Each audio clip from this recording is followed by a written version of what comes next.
शुद्ध मनोरंजन में आपका स्वागत है। Nia Sharma Indian television industry की बॉबी डॉल, जिन्हें हर कोई जानता है। कोई इनकी खूबसूरती की वजह से तो कोई इनकी दमदार एक्टिंग की वजह से, लेकिन जानता इन्हें हर कोई है। अपनी अदाओं से दिल जीतने वाली निया इस साल आपको बिग बॉस में भी दिखाई दे सकती हैं। तो आइए जानते हैं निया के बारे में। तो निया शर्मा का जन्म हुआ था 17 सितंबर 1990 को रोहिणी, दिल्ली में। बात करें निया के घर में कौन कौन है, तो निया के पापा का देहांत बहुत पहले हो गया था। अब निया के घर में उनकी मां उषा शर्मा है, जिनसे निया बहुत जुड़ी हुई है। वो अपनी मां को अपनी बेस्ट फ्रेंड बताती हैं। निया का एक बड़ा भाई है जिनका नाम है विनय शर्मा। निया ने अपने स्कूल की पढ़ाई saint Xavier senior secondary school Delhi से पूरी की। फिर Jagannath institute of management science Rohini, Nai Delhi से इन्होंने मास कम्युनिकेशन में ग्रेजुएशन की। बचपन से ही निया एक जर्नलिस्ट बनना चाहती थी, कुछ अलग करना चाहती थी। तो एक बात जो शायद उनके फैंस भी नहीं जानते होंगे उनके बारे में, कि निया का असली नाम नेहा है, लेकिन उनका मानना है था कि नेहा नाम बड़ा कॉमन है, आधे से ज्यादा लड़कियों का नाम नेहा होता है। तो उन्होंने फैसला किया कि वो अपना नाम नेहा से बदलकर निया कर लेंगी, और उन्होंने फिर ऐसा ही किया। जो ठान लेती हैं एक बार निया, उसे वो करके दिखाती है। यही तो उनकी खास बात है। बचपन में निया बताती हैं कि वो बहुत ही मस्त मौला किस्म की थी, अपनी धुन में रहती थी और शरारती भी बहुत थी। अपने स्कूल के किस्सों को याद करते हुए निया ने बताया था कि एक बार उनकी अपने क्लासमेट से लड़ाई हो गई। बात इतनी बढ़ गई कि निया ने उसके नाक पर एक जोरदार पंच मार दिया, और फिर क्या, उस क्लासमेट की नाक से खून बहने लगा। और फिर निया की मां को स्कूल में बुलवाया गया, जिसके बाद निया को काफी डांट पड़ी थी। ये तो हुई बचपन की बात, लेकिन अब बात करते हैं निया के टीवी सफर की। तो निया ने अपनी एक्टिंग करियर की शुरुआत 2010 में स्टार प्लस के सीरियल काली एक अग्नि परीक्षा से की थी। इसके बाद वे टीवी धारावाहिक बहने में दिखाई दी। फिर इसके बाद जो सीरियल किया इन्होंने, उसके बाद वो फेमस हो गई। स्टार प्लस का सीरियल एक हजारों में मेरी बहना है, जो कि 2011 में आया था, और इसमें इनको मिला था लीड रोल। इस सीरियल में इनकी एक्टिंग से लोग बहुत इंप्रेस हुए थे। मानवी का किरदार इन्होंने इतनी बखूबी से निभाया था कि लोग इन्हें अब जानने लगे थे। इतना ही नहीं, ये वो शो था जिसमें पहली बार एक महिला को गंजा दिखाया गया था, और एक गंजी औरत का रोल निभाने में निया ने बिल्कुल भी हिचकिचाहट नहीं दिखाई थी। यहीं से तो पहचान हुई थी कि ये एक बेहतरीन एक्टर भी हैं।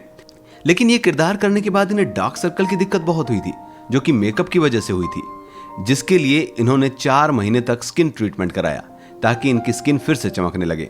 और ये बात तो आप सभी जानते हैं कि एक एक्ट्रेस के लिए स्किन कितना ज्यादा जरूरी है। तो अब इस सीरियल के बाद इन्हें मौका मिला एक और लीड रोल में। ये आगे बढ़ती रही और फिर कभी भी मुड़कर नहीं देखा। साल 2014 में जी टीवी पर आया जमाई राजा। निया ने रोशनी की भूमिका निभाई। इस सीरियल से भी काफी पॉपुलैरिटी मिली निया को, लेकिन 2016 में इन्होंने इस सीरियल को अलविदा कह दिया, और 2017 में विक्रम भट्ट की वेब सीरीज ट्विस्टेड में फीमेल लीड किरदार आलिया मुखर्जी का किरदार निभाते ये नजर आई। निया ने 2018 में कलर्स के सीरियल इश्क में मर जावा और आरोही कश्यप का किरदार उसमें निभाया। ये सीरियल बहुत बड़ा हिट रहा। इसके बाद निया ने एक और वेब सीरीज में काम किया। 2000 में ये ZEE5 के सीरीज जमाई राजा 2.0 में रोशनी का किरदार फिर से निभाती नजर आई। कलर्स के शो नागिन में, भाई उनका कौन फैन नहीं है, 2019 में आने वाले शो नागिन 4 में भी इन्होंने अपना बहुत अहम किरदार निभाया, और इस शो से उन्हें बहुत लोकप्रियता मिली। एक्टिंग तो कमाल की है ही, जिसके लिए इन्हें बहुत सारे अवार्ड भी मिले हैं। जैसे 2012 में स्टार परिवार अवार्ड्स में सीरियल एक हजारों में मेरी बहना के लिए इन्हें फेवरेट नई सोच किरदार का अवार्ड मिला। फिर उसी साल इन्हें इंडियन टेलीविजन एकेडमी अवार्ड में सीरियल एक हजारों में मेरी बहना के लिए बेस्ट एक्ट्रेस देश की धड़कन का अवार्ड मिला। फिर सीरियल जमाई राजा के लिए इन्हें 2014 में फेवरेट नई जोड़ी और बेस्ट स्टाइलिश बेटी का भी अवार्ड मिला। और इतना ही नहीं, इसी शो के लिए इन्हें 2015 में ग्रे 8 फेस फीमेल का भी अवार्ड मिला। इस सीरियल से उन्होंने काफी अवार्ड अपने नाम किए।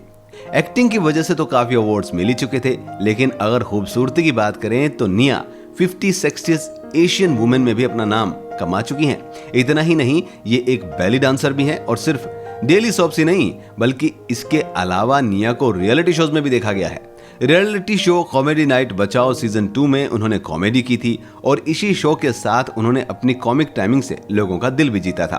फिर ये कलर्स के stunt reality show fear factor खतरों के खिलाड़ी में दिखी। हालांकि शो में कुछ हफ्तों के बाद ही निया शर्मा को एलिमिनेट होना पड़ गया था, लेकिन कुछ समय बाद वाइल्ड कार्ड एंट्री के रूप में निया शर्मा ने शो में वापसी की और इस बार वो पूरी तैयारी के साथ आई थी और इन्होंने दमदार परफॉर्मेंस दी और एक चैलेंजर के रूप में नजर आई। इतना ही नहीं, उस सीजन में निया फाइनलिस्ट भी बनी। और बड़ी बात यह है कि इसी साल यानी 2020 में खतरों के खिलाड़ी मेड इन इंडिया का जो वर्जन चला उसमें निया शर्मा ने जीत भी हासिल की। निया शर्मा टीवी इंडस्ट्री की सबसे महंगे कलाकारों में से एक है। ये अपने एक दिन का 1.5 लाख रुपए चार्ज करती हैं। जब रियलिटी शोज की बात आती है तो हम कलर्स की रियलिटी शो बिग बॉस को कैसे भूल सकते हैं। तो निया शर्मा इस साल बिग बॉस सीजन 14 में आपको नजर आ सकती हैं। रूमर्स की मारे हैं तो इन्होंने पहले इनकार किया था, लेकिन बाद में इन्होंने हाँ कर दी है और आशा है कि हमें ये दिखेंगी और सलमान खान की धड़कन भी बनेंगी। अब देखना यह होगा कि अपनी अदाओं से लोगों की धड़कनें बढ़ाने वाली निया बिग बॉस के घर में कैसी नजर आएंगी।